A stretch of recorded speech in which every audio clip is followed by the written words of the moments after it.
before. This is, I think, maybe your third or fourth time to be with council here in Houston. Different events. A lot of you might know Jeremi from television and other places as a presidential historian, also an expert on foreign policy. A lot of you mentioned John mentioned his book on Kissinger. Sure. You spent a lot of time researching in Russia, the former Soviet Union.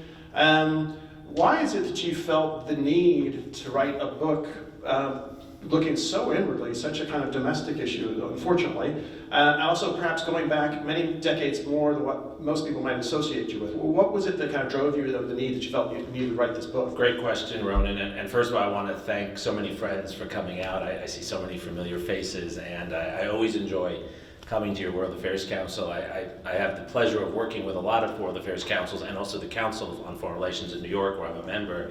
And this is always one of my favorite groups. And Ronan, you do a fantastic job. So thank you for having me here. This is a different book from the kind of books I've written before. And there's a very simple reason for that. Even though I'm a historian and a political junkie and a foreign policy person, the last 5, 6 years have shocked me, have staggered me at what we've seen within our country. I've been asking this, I've been in about 40 cities talking about this book, so I'm going to ask this as I've asked everyone else. How many other people share that sense of shock and being staggered, right? Okay, so it's about 40 cities now. I don't think there's been a single person at a single event who hasn't raised their hand when I asked them about this. It doesn't mean we agree on our politics, we don't have to, but to recognize that things have happened that we didn't think could happen anymore in our society. Things that had a historical echo, but that we thought we were past. It's sort of like I have an 18-year-old and a 20-year-old. Once in a while they do something that reminds me of when they were 8 or 9. I'm like, how can you do that? My wife says I do that every day. But so I wrote this book, Ronan, to try to understand what's happened the last 5, 6 years. And I think the secret to understanding what's happened the last 5, 6 years, and perhaps where we're going, is not to have another debate about abortion, or another debate about Iraq, or another debate about Trump and Hillary. I promise I won't say those names again after this. That's not getting us anywhere. It's to understand what are the subterranean elements, what is in the past influencing how we've come to where we are. And the way I've come to think about it from the research is that our society coming out of the Civil War, which was our second revolution. We've had 2 revolutions. We've had an American Revolution, where we eventually had a constitution, and a Civil War that rewrote our constitution. So we've had 2 revolutions. Coming out of the second revolution, we did some extraordinary things that made us a great democracy. Our investments in infrastructure, for example, our investments in free enterprise. On the other hand, there were some bad things we did and some things we should have done that we didn't do. And those have been tumors in the body of our democracy. And those tumors, you don't always see them. You can be healthy. You can be a healthy democracy at certain moments and the tumors are not evident. And then there are other conditions, other behaviors that bring out those tumors. And I think what we're experiencing today is the metastasization of some of those tumors. And the point of my book is for us to do what I think historians should do, is not pontificate about policy, but actually to do what doctors do, right? I could say I'm the wrong kind of doctor, but I'm a doctor, right? To diagnose, right? When you go to the doctor, you want to know, where did this come from? If we know where it came from, we can remove it. So where did this come from? Where did the tumor of partisanship come from? Where did the tumor of white supremacy and violence come from? Where did the tumor of voter suppression come from? And so this book was my effort to understand that, and my belief, I'm an optimist. I was saying this on the radio earlier, I'm an optimist because I believe in American society. I believe as a historian that we have shown time and again that when we actually recognize a problem, it often takes us a long time. Right? Churchill said, right, rely on Americans to do the right thing after doing all the wrong things first. So if we finally can stare the problem in the eyes, doesn't matter whether we're Republicans or Democrats, we can actually do something about it. And so this is my effort for us to try to find where these tumors came from so we can remove them. I think that's the gift of this moment, that we know there's a problem. We know we're sick. We're a great democracy, but a sick democracy, and we can work on making our democracy more healthy. That's why I wrote this book. And I suppose just for the audience who used to us kind of having a global outlook, in 2 weeks, John mentioned we're hosting 2 Afghan generals who were some of the last people fighting to the very last minute when Kabul fell. We're hosting the former NATO Supreme Allied Commander in August, Chinese dissidents in September. Can you explain why this is relevant to American foreign policy, and maybe in particular, you all may not watch Chinese news or media, Russian news and media, but when Putin says, Americans say we don't have free and fair elections, they just look back at what you guys did. Look at January 6th. Chinese, we say, how can you put over 1 million ethnic Uyghurs in through re-education camps? And they say, well, look at the way you treat minorities in the United States. You have no right to talk. Why is it so important for us to kind of clean up our own house first for an inflection point in history where developing countries are looking to what model to develop? A Chinese model looks pretty great to some of them right now, especially with a strongman leader, and why this is a much bigger issue than just domestic politics. Absolutely. I'm deeply engaged with issues of foreign policy. I think foreign policy is one of the most important parts of our daily policy discussion, and that's why I have so much respect for what you do in educating the public and bringing people to talk about these issues. To me, as a historian as well as a citizen and a foreign policy expert, there's no doubt that the most important element of our foreign policy is always our democracy. It is what distinguishes us from other great powers. There are other things we have as advantages or disadvantages. We are a wealthy country. We have the strongest military in the world. We have networks of relationships, alliances, etc. But our foreign policy has always been defined by our democracy. And I wrote a whole book about nation building. We haven't always done it well. When we've done it well, it's when we've found a way to work with other societies to build democracies. You look at Germany and Japan. Again, it's as much their work as ours. But it is what we brought after the war, with that heroic generation brought after the war. And we can talk about other examples that are good and bad, but our democracy matters for what we do. And when our democracy is so sick, that is a huge advantage to our adversaries. And this is what Ronan was referring to so thoughtfully. This is happening before our eyes right now. Every day, our adversaries, especially those who want to do us harm, they are telling others around the world they shouldn't listen to us. They shouldn't undertake the reforms that we know they should take. They shouldn't trade with us. They shouldn't have relationships with us because of our behavior. And that is why individuals like Vladimir Putin make a point of these issues all the time. It comes up if you read any of Putin's speeches.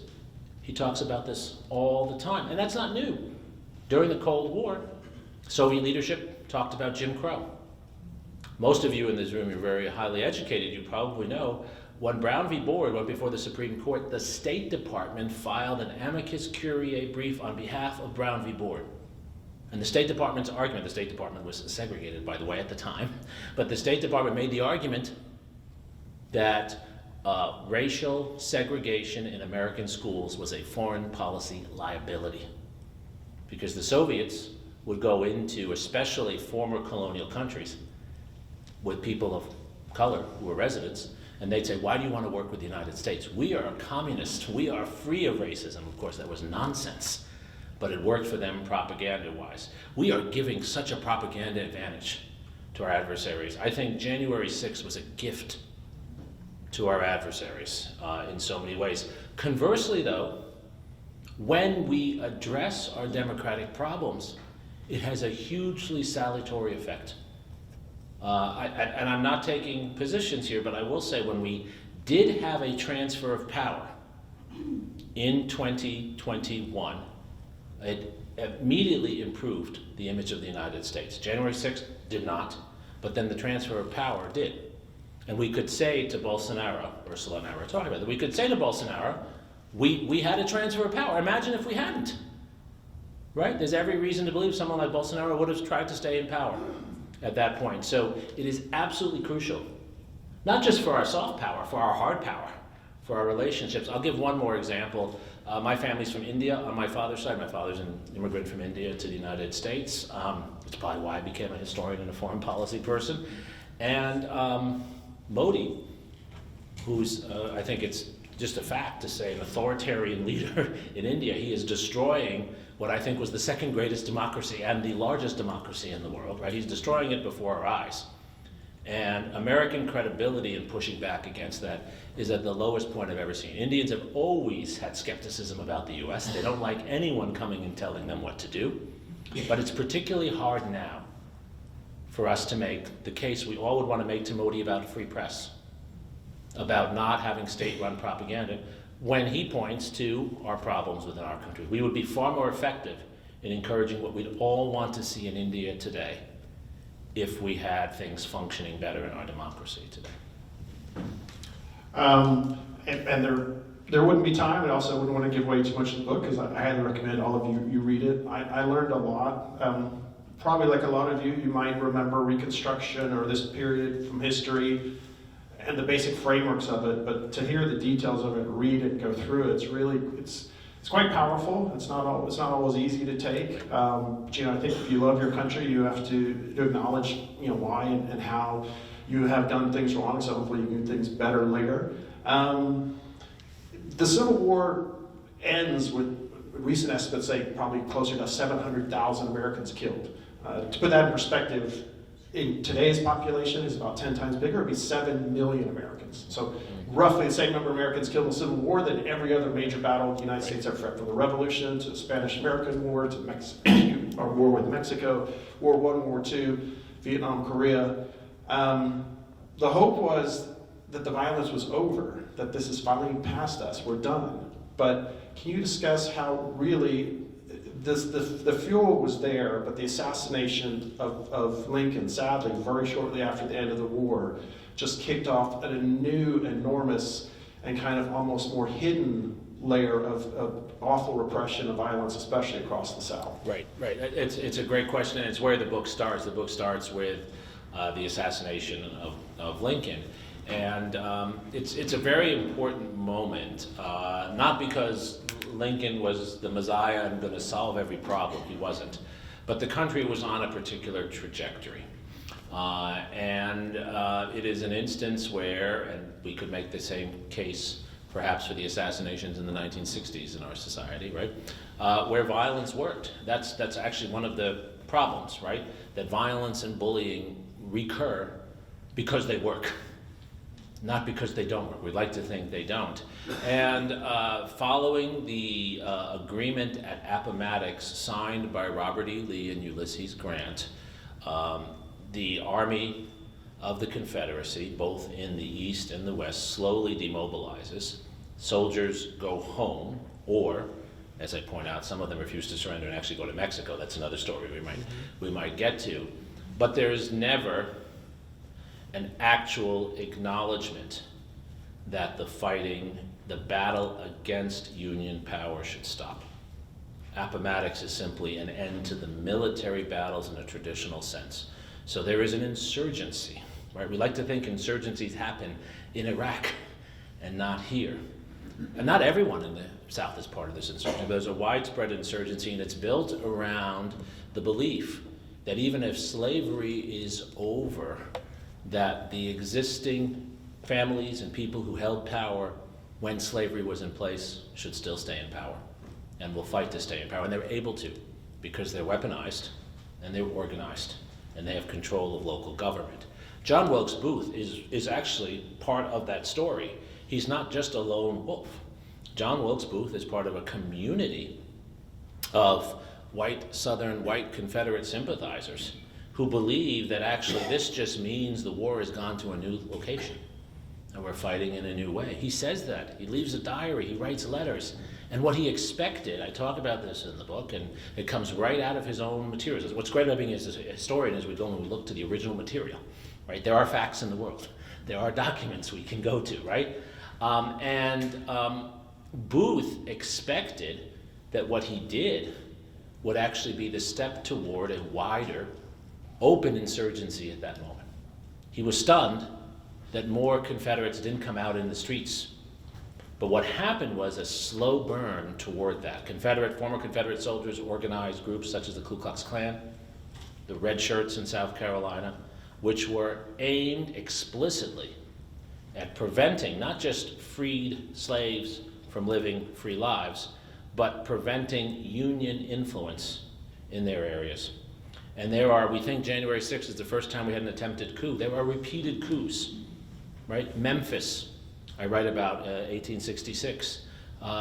Local police, judges, business leaders destroy an African American community, literally rape hundreds of women in public, burn houses. We have details on this because there's a congressional commission that comes in and interviews. It's one of the few places where we actually get the words of the victims who are interviewed. 6 volumes you can find in any good library from a congressional investigation. People often ask me, why do congressional investigations matter? They matter because they give historians material, right? We have actually material later on that we can use. So I'm for congressional investigations, by the way.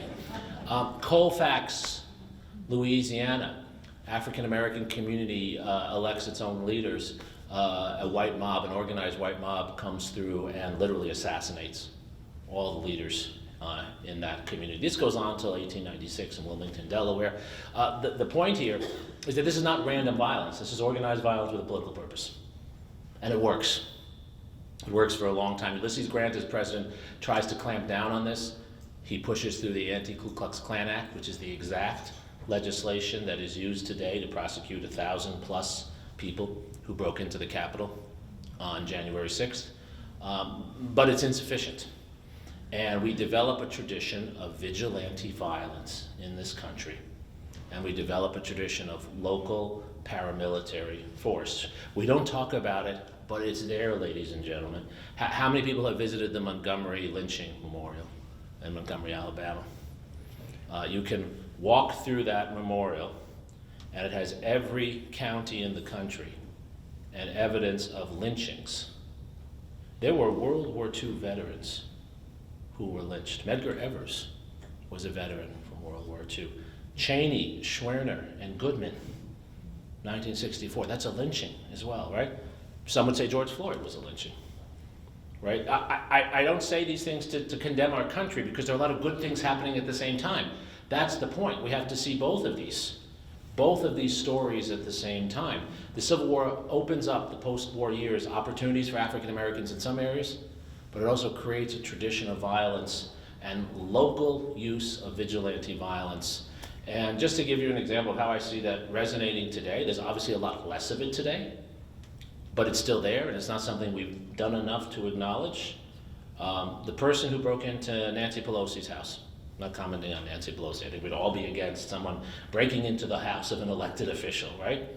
When he was interviewed, you can read the affidavit online. This happened after I wrote the book. You can read the affidavit online. When he's interviewed afterwards by police, he says, I broke into her house so I could kidnap her, break her knees, and bring her into the well of Congress so they would see what happens if Democrats continue to do this. That's exactly how vigilante violence works, right? You make an example of someone, right? Why do you hang someone in the public square? I talk about some of that in here. Why? Because you don't just want to kill that person. You're intimidating a whole group of people. And by the way, it wasn't just black people who were targeted, right? Jews, Catholics. The KKK went after Catholics as much as it went after African Americans. That is part of our tradition as much as the great accomplishments in free speech and opening space for new groups and immigrants. I'm the child of immigrants, right? I can only be here because American society took in my immigrant parents, right? Both of those traditions are there. And we need to understand that both are working today in what we see around us. And we need to address that with open eyes, proud of what we've accomplished, but also conscious of the other things we need to still address. It just, in some ways almost take a darker turn and maybe move to kind of where we can maybe learn from part of this, but besides the countless thousands of African Americans who were killed, so many not just lynched, but killed, burned every horrific way you can imagine, you detail in the book somewhat also the power of sexual violence, that a lot of times the African American women would be raped en masse sometimes, raped purposely in front of their male family and their male relatives to show the power, to show what you're up against. It was even legal after the Civil War. I think a white man raping an African-American woman wasn't even illegal. Can you talk about the power of sexual violence really during this period, the Jim Crow era, and until sadly not that long ago? Yeah. It's something that jumps out. It's not something I've ever written about before, and it's something, quite frankly, I still am uncomfortable even talking about. And honestly, there's some historians who think I should have written more about it and are critical. I didn't write more about it because there are a lot of historians who write about this. But it does jump out at you how much of this was about men in particular communities whose power was defined by their ownership of slaves. And when they lose that ownership of slaves, there has to be some other way for them to prove their dominance. And that's part of this story. Richard Hofstadter, who many of you I'm sure have heard about, the great historian of the 50s and 60s, he said that actually much of what drives American history is status, not class. The Marx was wrong, right? It's status, right? It's where do I stand in the pecking order? And there's a desire to show you're still, if you've been at the top, that you're still there. Confederate veterans had suffered. Their money became worthless, right? That's what the 14th Amendment says, by the way, right? We pay back all debts of the US government. The president's obligated to do that. But it also says Confederate debts will not be. So if you had money saved as a Confederate, it's all gone. If you're a Confederate, you had Confederate currency. You were maimed by the war, your farm went fallow. You've lost the most important asset you had. More important than property for Southerners was slaves. Slaves was the largest source of what home ownership is to Americans today. Slave ownership was to Confederates. The largest reappropriation of wealth in the world in the 19th century happened in the United States with the end of slavery, the 13th Amendment. I love when people say Americans have never reappropriated wealth. It's the largest reappropriation of wealth in the world to occur in the 19th century. No other society did that. So Southerners are suffering. Sexual violence is a way for the men who had benefited from all of those economic means to reassert themselves. How do we know this? Because they say it. They actually say it. It's said in their letters, it's said they repeatedly say, right, I'm showing I'm a man. I'm showing I didn't lose. I'm showing that I'm meaningful in this, and I'm particularly showing that others are below me.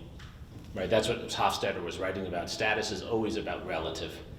Right, I'm okay if I come down a bit, so long as those below me are also brought down. Right, that's how you can get this phenomenon of people who are suffering from policies still lashing out.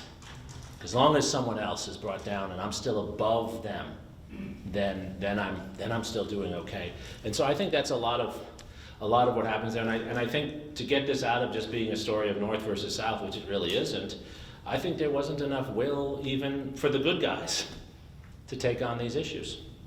It's not an area where there was a strong desire in even the areas of the North that were most committed to actually put resources into this. Part of the story I try to tell is that many of the bad things that continue to happen because the winners don't want to continue putting in the resources after the war is over, which is a common American story. We talk about this in foreign policy all the time, right?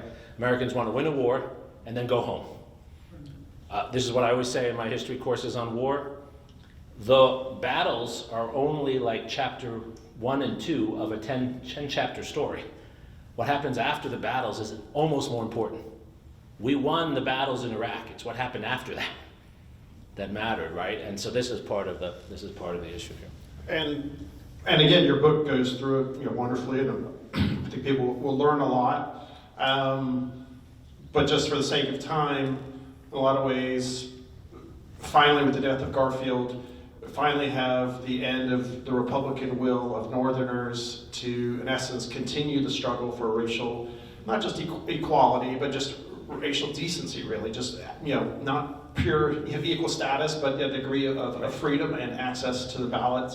I suppose, can you talk about the fact that in some ways it was the incredible racial violence coming out of the South that made it so hard to move on, but it was also in some ways, like you touched upon, it was an exhausted North and kind of Midwest, yes, and people from the West who at a certain point, they didn't know exactly, but 500,000, 600,000 Americans died because of the Civil War. We don't want to open up that wound again. The Southerners are threatening war again. Let's move past it. We're more interested in economic gains. We're more interested in building railroads and growing our banks. Some of these same banks that made plenty of money off of slavery and sugar exports and cotton exports. Can you talk about some ways how the end of Reconstruction really came from, like you touched about, the Northern will Absolutely. that just gave up? So this actually directly relates to foreign policy also. An argument years ago when I was writing my book about Henry Kissinger, and I had the great honor of probably having 12 or 13 interviews with him. And I talk about this in that book.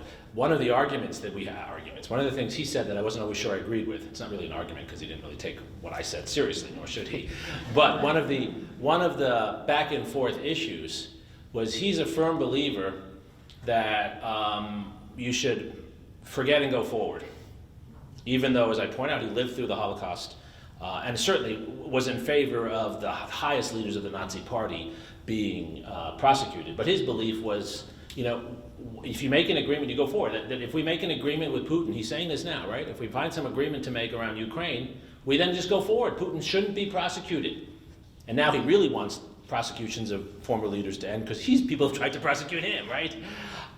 And I think, I don't want to overgeneralize, but I think what this story shows, and what I came to see, is just the opposite point of view. Northern Republicans, the party of Lincoln, they tire on the war. There are better opportunities for them to make money going west than going south. And they think it's not worth the effort to hold people accountable. And so what happens, this is just a fact, is the worst actors in the Confederacy become the leaders of the new states. We are ground zero for that. Even though we were not the most Confederate state, Texas was very divided, right? Texas is not Mississippi or South Carolina. I tell people, Texas is not, it's a little southern, it's a little western, it's, a little Mexican, right? Texas is not Mississippi and South Carolina, and there's less Klan activity in Texas. We can be proud of some of the elements of that, right? And there were courageous Union defenders in Texas. But in Texas, this is just one example of what happens everywhere. Alexander Watkins Terrell, for whom Terrell County is named. Most people don't know this, right? He was a judge in Harris County. And he joined the Confederate Army because he was a judge, even though he was a terrible soldier. He was made a general. Confederates had a lot of generals. Kind of Soviet-like, all the stars. And everyone remember Brezhnev with all the stars? And exactly. And when the war ended, he was part of 50,000. I talk about this in the book. I didn't really know this until I did the research. 50,000 Confederates who refused to surrender and go to Mexico. Some go to Brazil. He goes to Mexico. He joins Maximilian's army. Maximilian was the French installed emperor in Mexico. Louis Napoleon was trying to regain the territory his uncle had sold to the U.S. When Maximilian is killed, many of you have seen the beautiful Manet painting at Musée d'Orsay of the killing of Maximilian. Terrell comes back. He's committed treason twice, right? Joined the Confederacy, and then he joined a foreign army. By any definition, you join a foreign army, that's treason, right? He comes back, he's pardoned, and Republicans in the North are okay with that. We just want to move forward. We don't want to deal with a trial. That's why, in the end, Jefferson Davis is not tried and convicted. We don't want to deal with a trial. It's too much work. It's going to tear us apart. So what happens? Terrell comes back to Texas, runs for office, is elected to the Texas Senate. He becomes the leader of the Democratic Party in the Texas Senate, when the Democratic Party is the only party here. That would never happen again, right? We'd never have criminals running state institutions. It would never happen again. It would never happen again. It's unthinkable in our time, isn't it? So here's what happens. Terrell is elected. He's the head of the Democratic Party. He wrote the voting laws in the 1870s in Texas, ladies and gentlemen. They were called the Terrell voting laws. The voting laws on the books in Texas from 1877 until 1944 were written by this man. Guess who didn't get to vote? Guess who didn't get to vote? Texas had a white primary, right? How many people knew that Texas had a white primary? So many Texans don't know that, right? You could not vote in the primary for the Democratic Party if you weren't white. And of course, the Democratic Party was the only party. So when Lyndon Johnson is elected to Congress, first 3 times, it's a white-only primary. It's a white-only primary. for him, right? Isn't that extraordinary? That's because the losers got to be the winners. And so what's the takeaway from this, at least for this moment? And whenever I'm around like Lincoln societies, there are always all these Lincoln societies ask me to come and talk. I always say, there's one thing we know Lincoln would have done differently. He would have been less likely to pardon these people.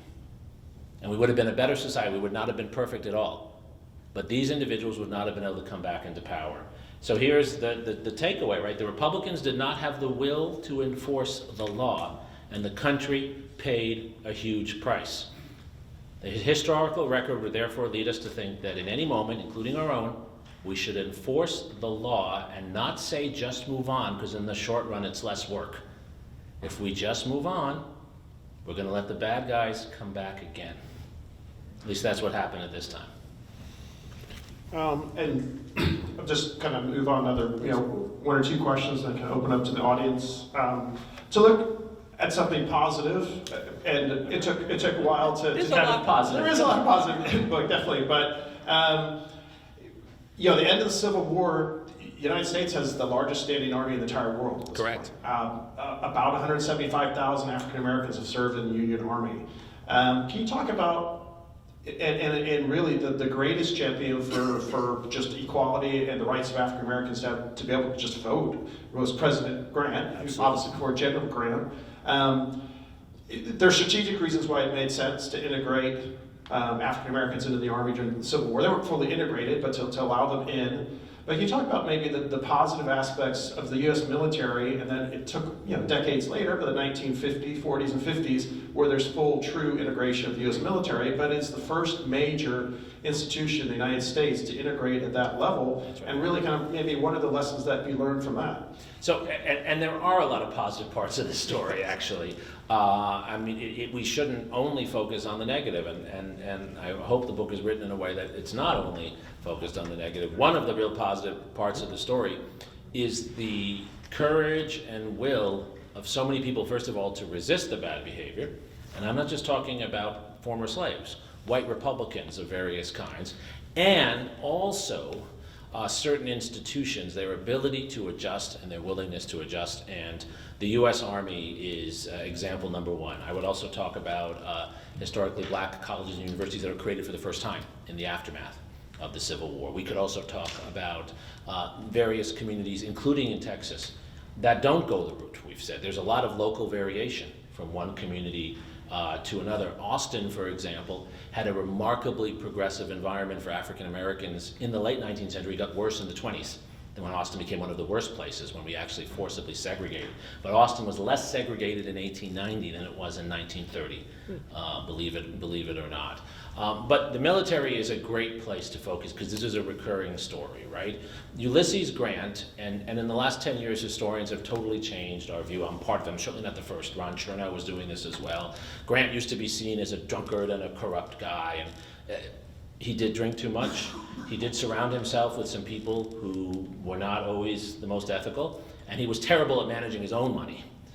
But this was a man who had an incredible transformation that shows this larger story. He goes into the Civil War, being from southern Ohio and Illinois, he goes in believing what you'd expect someone from there to believe. He's against slavery, but if you read his letters early on, he believes that African Americans are inferior. He believes Jews are inferior. The first area he goes into, he actually prohibits Jews from occupying political office, right? So for a long time, scholars of Jewish history saw Grant as a villain. But what happens over the course of the war is as the war goes on much longer, and as Lincoln has trouble getting the states to provide soldiers, initially he needs them to volunteer. Then he has a conscription act, the first conscription act in our history. But that's still, it's difficult. In places like New York, you have draft riots and things of that sort. There's more and more pressure to use African Americans in the military. Then there's a secondary issue, and this is another place where the scholarship has changed. Most areas in the South, most, not all, most, the slaves are not freed by the Union Army. The slaves free themselves. They run when they know the army is close. One thing we've learned, and this is research done by countless scholars of slavery in the last 10 to 20 years, slaves were incredibly well informed. They had their own informal networks. They knew what was going on. Right? We have this issue, we have this view of them as being passive, not at all. And so they are running from their plantations to the Union Army And the Union Army doesn't know what to do with them, and it needs more soldiers. Everyone sees where this is going. So African Americans are brought into the Union Army, first in 1862 in service roles, and then with the Emancipation Proclamation, which is a war order, Lincoln brings them in as soldiers. He brings them in as soldiers. They're paid less, they're put in the worst combat duty, but they fight with enormous courage, more than 150,000. Just think about that, right? There are more than 100,000 of the 150,000 who were slaves months ago and are now putting on a Union uniform, commanded by a white officer. For Grant, if you read Grant's memoirs and his letters, it transforms him. You very rarely see this as a historian. He changes his views on race. And he comes out of the war believing that African Americans and Jews and others are actually, maybe not fully equal, but what the phrase he uses, worthwhile citizens. And Lincoln's last speech, by the way, from the balcony of the White House, he says this too, that in Louisiana, the worthwhile citizens of African American background, he means those who serve in the military, should vote. That's the last thing John Wilkes Booth hears before he then goes the next day to kill Lincoln. That military experience transforms the U.S. and it transforms these soldiers. It transforms their white counterparts, many of whom see this in themselves. It has a lot of other effects. Most of these slaves, former slaves, are illiterate. They're taught to read in the U.S. Army. They earn a wage for the first time. And then they become landowners. So many of them then leave. I talk about this in the book as well. Many of them, after the Civil War, they served till 1866, 67, 68 in the South. As the white soldiers go home, they remain Union soldiers. Then when they leave, they can't buy land in Mississippi. So where do they go? They go to Oklahoma and Kansas. There are all these African-American settlers in Kansas. They use their wages from the Union Army to build new communities around which they build churches and schools with incredible support from white missionary societies, from white educators. There are about 10,000 Connecticut and Massachusetts teachers who go down to the South, white women, to volunteer their services for months and years at an end. So there's an extraordinary change that happens, and in a way, our society never goes back. Through the early 20th century, the best predictor of the wealth of an African American family is whether that individual, whether the male member of that family served in the Army. It's the best predictor through the early 20th century. That story, by the way, replays itself during World War II. This also connects to Henry Kissinger, right? Now, Henry Kissinger comes to the United States in 1938, November 38, he's 15 years old. He was Heinz Kissinger then. He goes to George Washington High School. He goes to City College. People don't know this usually, right? To study accounting. World War II starts. He joins the Army. It's the first time he's in a non-Orthodox household. And he faces incredible anti-Semitism. He wanted to be a doctor in the Army. They say, no, Jews can't be doctors in the Army. You'll find very few Jewish doctors from World War II in the U.S. Army, right? He's put into counterintelligence. By the end of the war, he's part of a cohort of Jews who are now recognized as citizens in the way they weren't before because of their World War II service. Then they come home and they get the GI Bill. That's how he goes to Harvard, on GI Bill money. It's unthinkable before World War II. So it's the Army for African Americans, for Jews, for so many others, for Mexican Americans, providing a sense of belonging, providing a place for them, and then providing them the resources to go forward. None of this is saying they're being treated equally, but it's saying they're given